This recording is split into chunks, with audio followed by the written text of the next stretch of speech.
Bonjour et bienvenue dans Afro Vibes. Aujourd'hui, nous sommes sur la péniche L'Antipode. Nous allons rencontrer Patricia Essong, qui est une chanteuse qui va vous réconcilier avec la musique africaine. Alors on l'attend, là elle arrive, pour qu'elle nous raconte un petit peu son itinéraire de working girl qui rêvait de devenir artiste musicienne.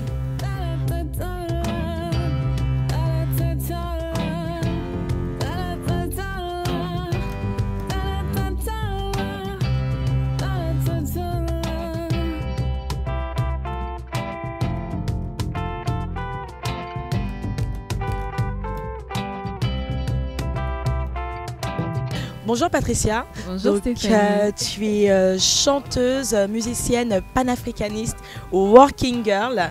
Tu as toujours été passionnée, attirée par la musique, mais apparemment ta première expérience musicale ne s'est pas très bien passée parce que tu es tombée sur un chef d'orchestre pas très délicat. J'avais 14-15 ans.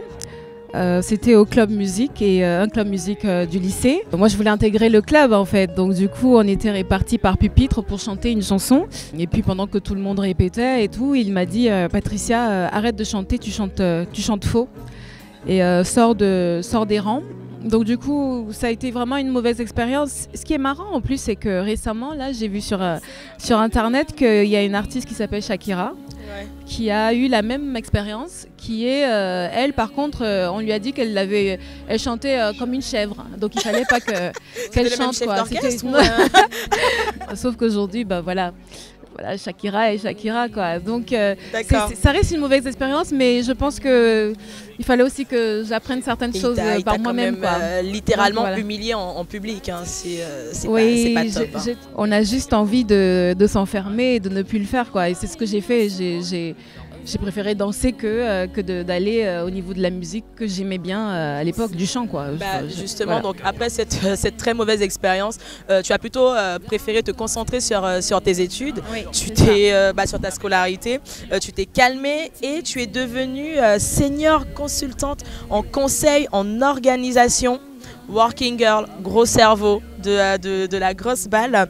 Et à ce moment-là, tout va bien dans ta vie, mais tu te sens quand même assez incomplète parce que tu as été frustrée par cette première mauvaise expérience en fait. Tu sens qu'il te manque quelque chose et ce quelque chose qui te manque, c'est de faire de la musique. Et à ce moment-là, on est en 2013 et tu te remémores une phrase qui dit « Le meilleur jour de ta vie est celui où tu as décidé que ta vie t'appartient ». Parle-moi un peu de ça. Mais en fait, tu connais tout. C'est impressionnant. Passé un certain âge, on va dire, quand j'ai eu la trentaine, je me suis réalisée. Certes, j'ai eu des enfants, j'ai eu un cadre de vie familiale. Et surtout, je sentais vraiment ce sentiment de n'avoir pas fait ce qu'il fallait pour moi-même. Et donc du coup, j'ai dit, écoutez, je vais reprendre les cours de chant. On m'avait dit que je chantais faux. Donc au bout de 3 ans, j'ai sorti cet album qui est là aujourd'hui, qui s'appelle Soul of New Bantu. Ça a été un élément déclencheur, on va dire, la prise de conscience du fait que je n'aurai pas une deuxième chance de réaliser ce que je veux dans ma vie en fait. Tu as pris les choses en main. J'ai pris ma vie en main. C'est bien. C'est ça en fait. D'accord. Parce qu'il y a la vie que les parents veulent. Ouais. Il y a la vie que la société nous renvoie, où il faut être la petite fille modèle qui a fait de belles études, qui a fait tout comme il faut. Mais parfois ça ne correspond pas à ce que nous sommes au fond de nous. On lutte, il y a pas mal de luttes, même des luttes internes. Et donc du coup là j'ai dit non, je vais enfin écouter ce que j'ai envie de faire au fond de moi. Et quand tu as pris ces cours de chant, tu as eu comme professeur Blick Bassi. Ah oui, j'ai eu Blick. C'était comment? C'est vrai. J'adore beaucoup le gospel. Donc j'ai commencé des cours dans une chorale gospel. Et j'ai croisé Blick Bassi dans un concert, c'était à la Bellevilloise.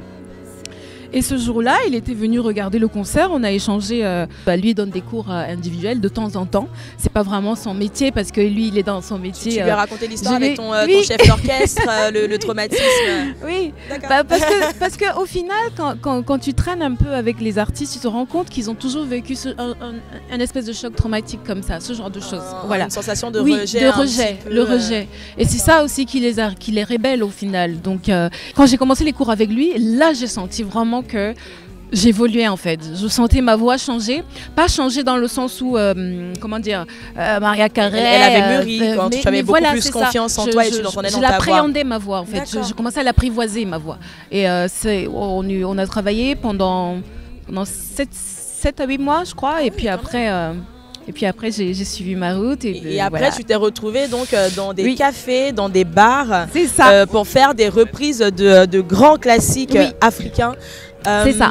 Pourquoi des grands classiques africains? Quand je suis venue en France, bah, j'ai fait mon chemin, travailler, faire les études et tout. Ouais. Mais une fois qu'on commence à aller dans les restaurants avec des amis, on se dit, bon, tiens, on va quand même aller écouter de la musique africaine. Enfin, on va un peu se rappeler du chez nous, quoi. Enfin, on aime amener un bout de chez nous partout où on va. Voilà. Et donc, du coup, j'ai constaté que les musiques africaines restent vraiment que dans les milieux communautaires. Des milieux, enfin, c'est pas mauvais, hein, mais je dis c'est dommage que on ne fasse pas connaître ça, mais de manière un peu plus répandue, parce que mine de rien, et moderne. Pourquoi même pas, même tel quel, parce que j'estime que et je trouve que on a une musicalité énorme et que des fois on a tendance à écouter plein d'autres choses et que la musique africaine même en elle-même, elle reste ailleurs, on la cache.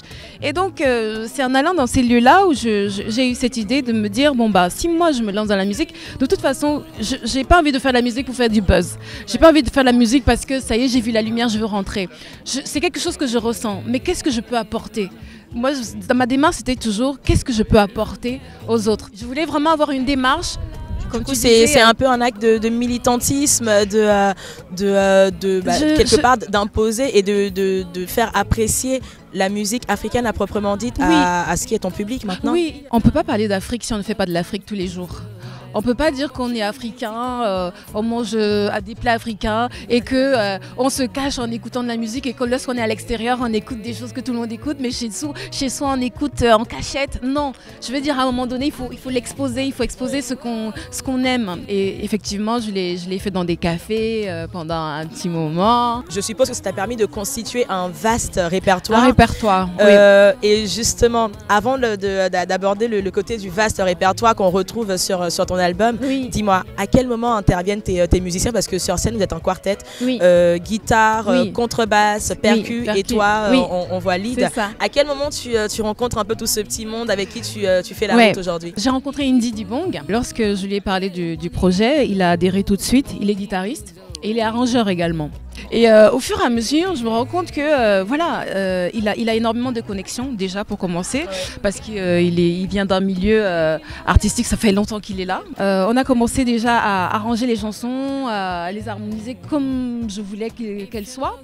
Et c'est comme ça que dans les rencontres et les contacts d'Indy, il me dit j'ai potentiellement 2-3 personnes qui font de la contrebasse, est-ce que ça t'intéresse de les rencontrer, etc. C'était un projet collaboratif, il a vraiment c'est ça. contribué. Non, il a été vraiment, alors, il a été au début jusqu'à la fin. Et c'est qui le contrebassiste? J'ai oublié son prénom.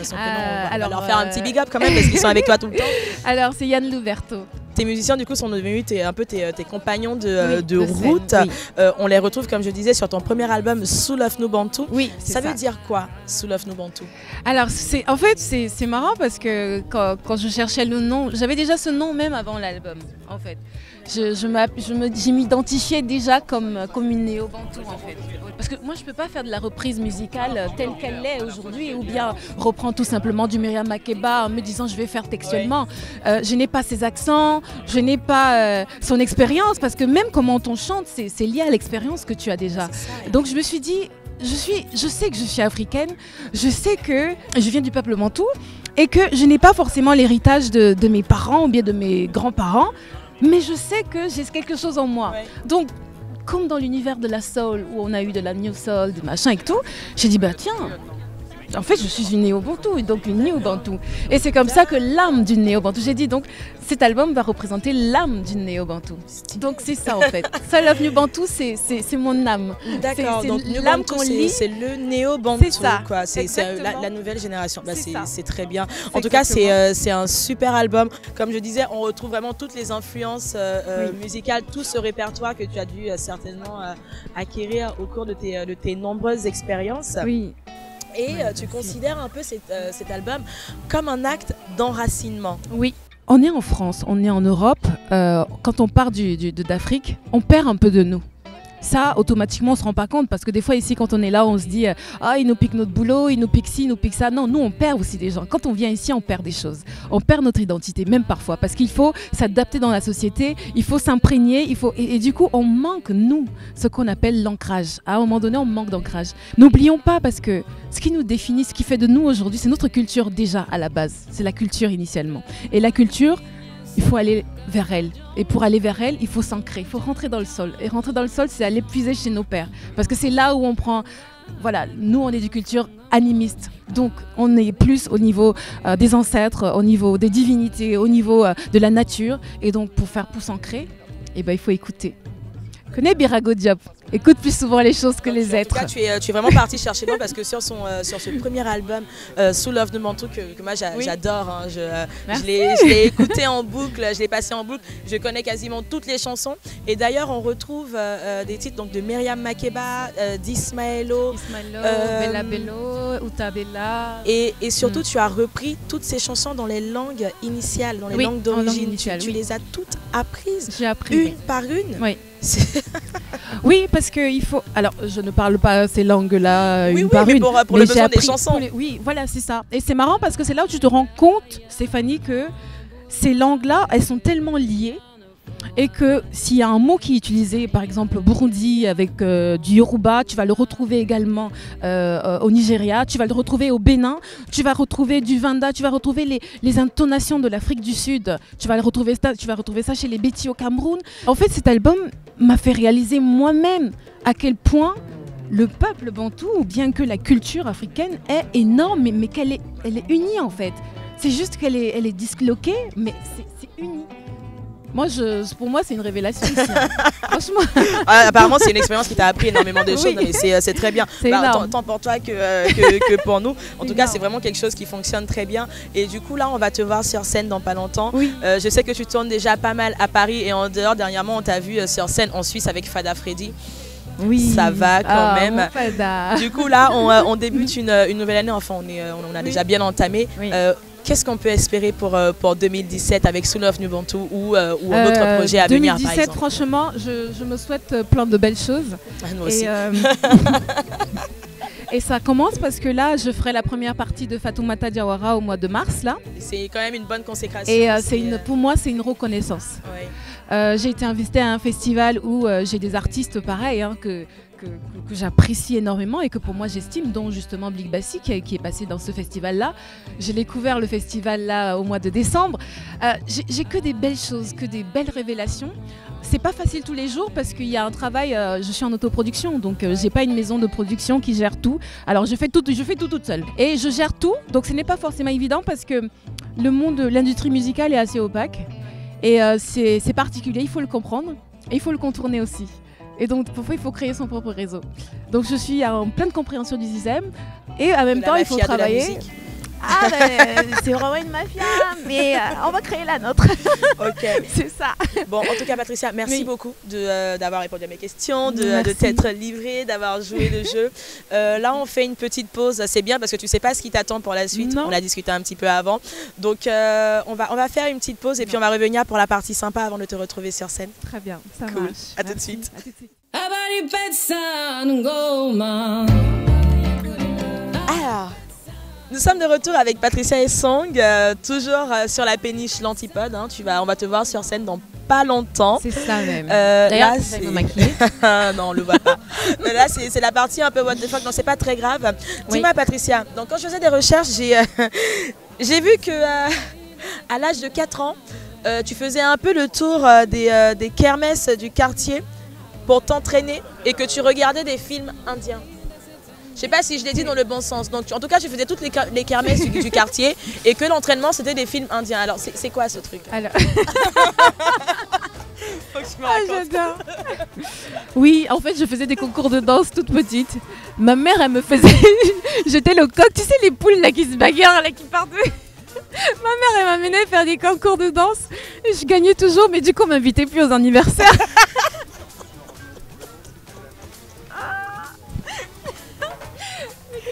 C'était leur anniversaire, elle m'appelait pas.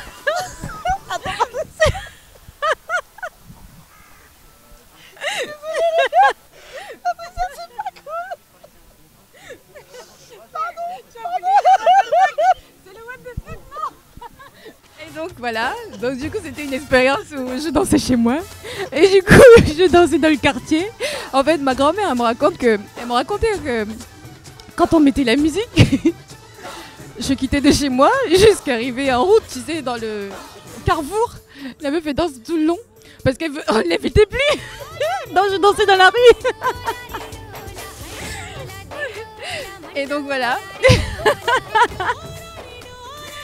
On l'a perdu là. Et donc la suite de l'histoire, c'est que les chansons indiennes, en fait, c'est venu plus tard parce que j'ai grandi avec mes oncles. Donc j'avais 6 oncles. Et donc il y en avait un qui écoutait vraiment toutes les chansons indiennes. On disait des chansons hindoues à l'époque, on ne disait pas indiennes. C'est avec le temps qu'on se dit c'est des chansons indiennes. Et donc j'ai grandi avec ça, tel que Terry Kassam. Il paraît aussi qu'il y avait Devdas. Ah oui, Devdas.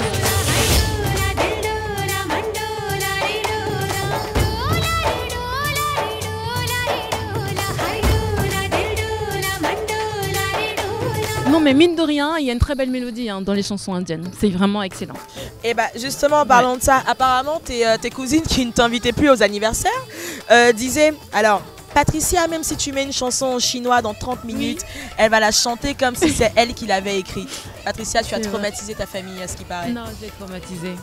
Moi, je n'allais pas du tout. Mais le truc c'est que tu fais pas exprès quoi, tu vois. Okay. Bon, en tout cas, au moins ce qui est bien, c'est qu'on sait que tu as vraiment toujours été passionnée par la musique et par la danse. On le retrouve du début à la fin. Et dis-moi enfin pour finir, je t'ai dit que j'ai beaucoup écouté ton album. Oui. Est-ce que tu sais qu'à la fin d'une des chansons, on t'entend dire à tes gosses: allez, vous lavez les dents. Je vous ai envoyé vous laver les dents depuis tout à l'heure. Est-ce que tu t'es rendu compte Est-ce que tu t'es rendu compte de ça ou pas? Oui. C'est fait exprès ou oui, ça en fait, rajoute de la proximité? Oui, ça rajoute de la proximité parce qu'en fait, si tu veux, l'album, il a été réalisé une partie chez moi. Et ce jour-là, les enfants étaient là et ça faisait déjà 2-3 fois que je leur demandais d'aller laver les dents. Et à la fin, j'en pouvais plus en fait. Je chantais, mais je voyais qu'ils étaient encore là. Et donc en fait, je me suis déconnectée de la musique pour m'occuper d'eux. Ouais. Et à la fin, quand on sort l'enregistrement, il me dit m'envoie les trucs. J'ai dit mais attends, tu n'as pas gardé, allez vous laver les dents là et tout. Il dit non mais je voulais d'abord te faire écouter. Et j'ai écouté plusieurs fois. J'ai dit tu sais quoi, on va garder ça comme ça. Parce que pour moi ça va me créer un lien déjà avec mes enfants. Et ça va aussi susciter en fait l'interrogation. Parce que pendant longtemps, j'ai fait écouter à des amis aussi qui se sont demandé mais j'aimerais bien savoir ce qu'elle dit à la fin. Et du coup, je me suis appliquée et c'était ça. Et allez vous laver les dents. Et j'ai des personnes qui m'envoient des messages sur Facebook, va te laver les dents. Donc je dis ok, tu as écouté l'album, super. Ah bon, bien. En tout cas c'est un gage. Il y a des retours et c'est intéressant. Exact. Patricia, merci beaucoup. Tu m'as fait pleurer de rire.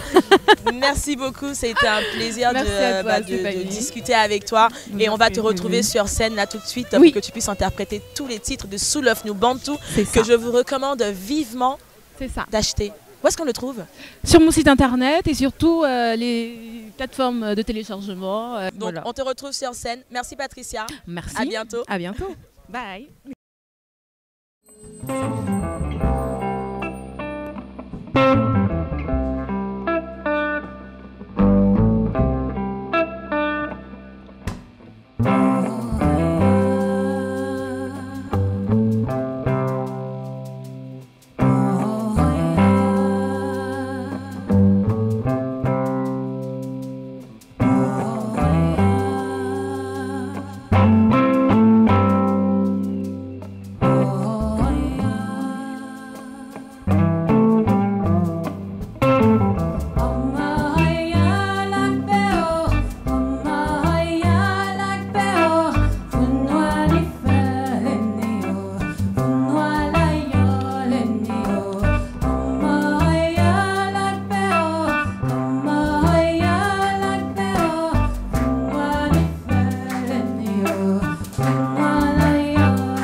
Oh,